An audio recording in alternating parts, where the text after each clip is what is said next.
Observe किया भाई कि ये बौद्ध मठ था जो स्त्रियों के लिए था, ये आपको समझ में आ गया क्योंकि ये यूनिक यहाँ की प्रॉपर्टी को दर्शाता है। सेकंड थिंग्स क्या है, हमने जो यहाँ पे बहुत सारी चीज देखा, जैसे मान लो कि आपने जो ब्रिक्स का साइज देखा, कुछ ब्रिक्स के जो साइज थे वो लेंथ, ब्रेथ एंड हाइट में अप्रोक्सीमेटली बहुत बड़े थे, ठीक है। और कुछ ब्रिक्स जो आपने देखा जो आज के अकॉर्डिंग जो ब्रिक्स है, ठीक है, उसके अकॉर्डिंग छोटे हैं। तो ध्यान रखिएगा सर, ईंट किसी की सभ्यता को डिफाइन करने के लिए काफी है। जितनी भी सिविलाइजेशंस खोजी गई हैं वो सभ्यता के दौर, मतलब कि उनको सभ्यता के रूप में इसलिए पहचाना गया क्योंकि उसका सबसे बड़ा जो है ना प्रूफ उसका ब्रिक्स ही होता है। यदि एग्जांपल के थ्रू यदि हम सब हड़प्पन सिविलाइजेशंस लेते हैं तो कैसे पहचाना गया? क्योंकि वहां की ईंटें जो थी बाकी सोसाइटी की ईंटें या बाकी अदर जो बाई जो ईंटें थी उससे डिफरेंट थी, साइज में, लेंथ में, सब चीज में डिफरेंट थी।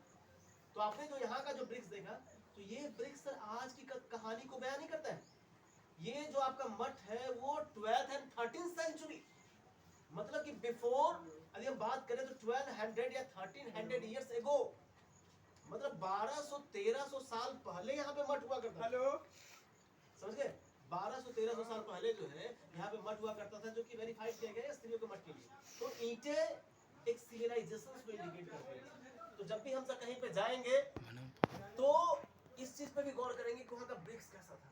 फिर आपने जो देखा यहाँ पे जो स्टैच्यू देखा, जो मैक्सिमम जो मान लीजिए कि जो ब्रेक कंडीशन में कुछ टूटी हुई है, कोई सही भी है, ठीक है, तो उसमें आपने देखा कि चूंकि मैक्सिमम जो मुझे बाहर से जो दिख रहा है उसमें ब्लैक स्टोन का यूज किया गया है, ब्लैक स्टोन का यूज किया गया है। और सबसे बड़ा प्रॉपर्टी आपको क्या लगा कि आप जितने भी जो स्टैच्यूज देखते हो तो 100 साल, 200 साल, 300 साल में जो ऊपर का जो सरफेस होता है ना सर, ठीक है, वो थोड़ा रिजिड टाइप का, रफ एंड टफ हो जाता है, रफ हो जाता है।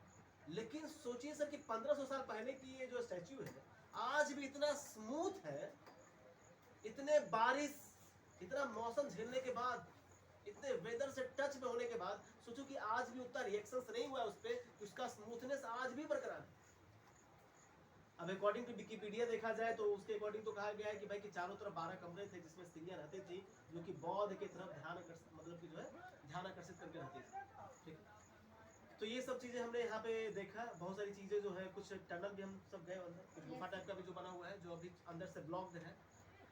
और इसके बाद जो है यहाँ का जो भी स्टैच्यू या जो भी चीज जो निकला है यहाँ से, ठीक है ना, उसको फाइंड करने के लिए हम सब जो है नेक्स्ट जो हम सबका ट्रिप वो तुरंत ही हम सब जाएंगे जो इसका जो संग्रहालय है, म्यूजियम शायद बलगुद्दर में है, तो वहाँ पे जाएंगे।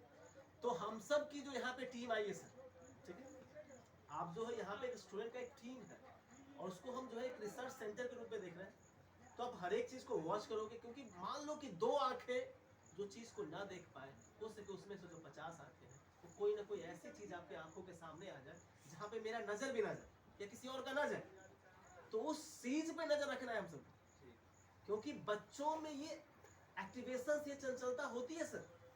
जो काम अच्छे अच्छे नहीं करते हैं ना सर वो बच्चे कर देते हैं, ठीक है।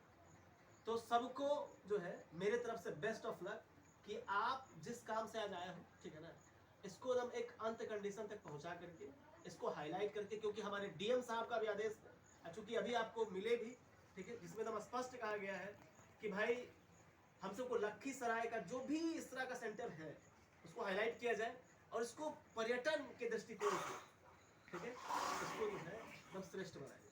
ध्यान रखिएगा सर, इकोनॉमिक का एक सबसे बड़ा जरिया भी पर्यटन होता है सर, ठीक है। यदि हम अपने देश का विकास, अपने स्टेट का विकास, अपने सोसाइटी का विकास चाहते हैं तो कहीं ना कहीं इकोनॉमिक स्ट्रॉन्ग होना पड़ेगा और पर्यटन इसका एक आधार है, इसी ध्यान रखिएगा। Okay, thank you very much to everyone, ठीक है।